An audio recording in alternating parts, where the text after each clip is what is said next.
نحمدہ ونصلی ونسلم علی رسولہ الکریم۔ جب سے اللہ کا دین اسلام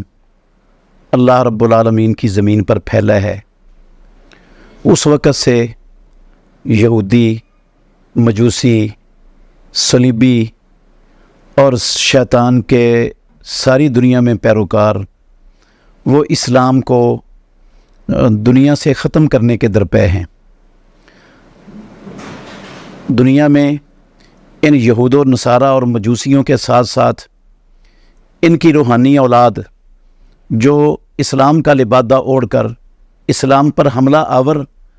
رہی ہے اور مسلسل ان کا حملہ اسلام پر جاری ہے، ان میں سے لوگ آج بھی مسلمانوں کی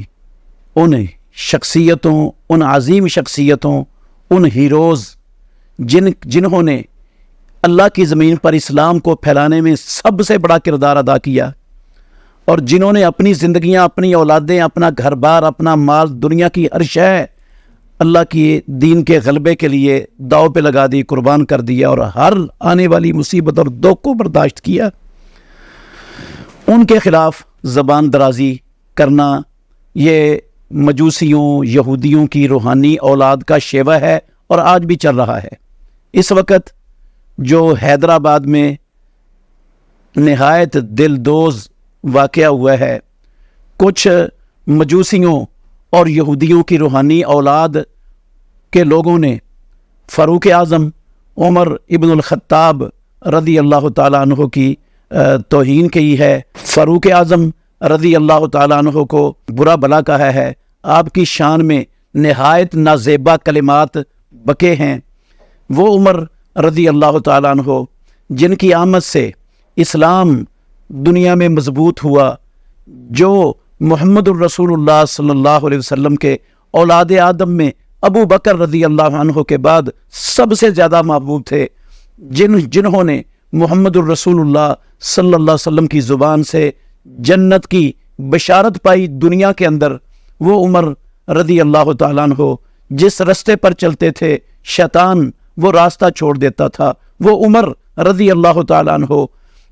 جو مشورہ محمد الرسول اللہ صلی اللہ علیہ وسلم کو دیتے تھے، اللہ رب العالمین فاروق اعظم کے مشورے کو آسمانوں سے قرآن بنا کے نازل کر دیتا تھا۔ محمد الرسول اللہ صلی اللہ علیہ وسلم جو مشورہ دیتے تھے، اللہ رب العالمین بھی اس مشورے کو پسند کرتا تھا اور اس مشورے کی تائید کرتا تھا۔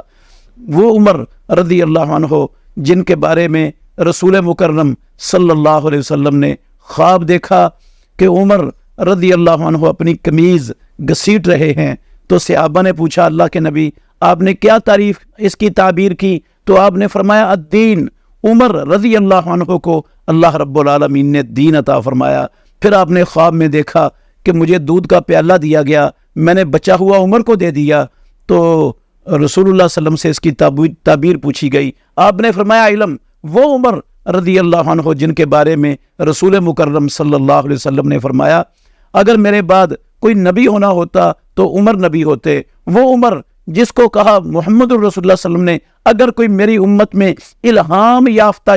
شخص ہے جس کو اللہ رب العالمین جس کے دل میں الہام کرتے ہیں تو وہ عمر ابن الخطاب ہیں رضی اللہ تعالیٰ عنہ، وہ عمر رضی اللہ عنہ جنہوں نے محمد الرسول اللہ صلی اللہ علیہ وسلم کی ساتھ جنگ بدر،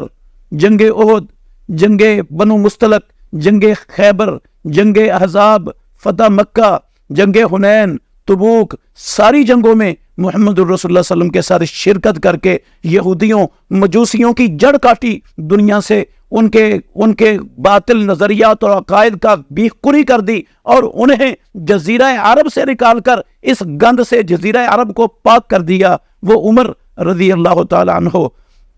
جو محمد الرسول اللہ صلی اللہ علیہ وسلم کے پہلو میں آپ کے ساتھ وہ محو استراحت ہیں مدینہ طیبہ میں، یہ یہودیوں اور مجوسیوں کی روحانی اولاد آج بھی فاروق اعظم رضی اللہ عنہ جو انہوں نے اسلام کے لیے کردار ادا کیا، ان کے جو ہے نا وہ اعصاب پر ان کا رعب، ان کا ہیبت، ان کا خوف، دبدبہ اور ان کا مشن آج بھی ان کے اعصاب پر سوار ہے، اور آج بھی وہ اپنا بغض، اپنا کینہ، اپنی نفرت اور عداوت اس کا اظہار اپنی گندی نجس اور پلید زبانوں سے کر رہے ہیں۔ ہم موجودہ حکمرانوں سے، حکومت سے، ریاست کے ذمہ داروں سے مطالبہ کرتے ہیں کہ ایسے شرپسندوں کو جو مسلمانوں کے سینوں میں ان کی عظیم شخصیات اور ہیروز کی توہین کر کے ان کے سینوں میں خنجر گھونپ رہے ہیں، ان کا سدے باب کیا جائے، ان کو عبرتناک سزائیں دی جائیں، ان کا جو ہے نا وہ مکمل محاسبہ کیا جائے۔ اگر تم نے ایسا نہ کیا تو پھر آسمانوں والے رب کے عذاب سے دنیا کی کوئی طاقت تمہیں نہیں بچا سکے گی، اور پھر عوام کی نفرت جو تمہارے متعلق اپنے دلوں میں پیدا ہوگی، اس نفرت سے تم اپنے آپ کو کبھی نہیں بچا سکو گے۔ اس لیے آگے بڑھو، اپنا کردار ادا کرو، اور ایسے فتنہ پرور شرپسند یہودوں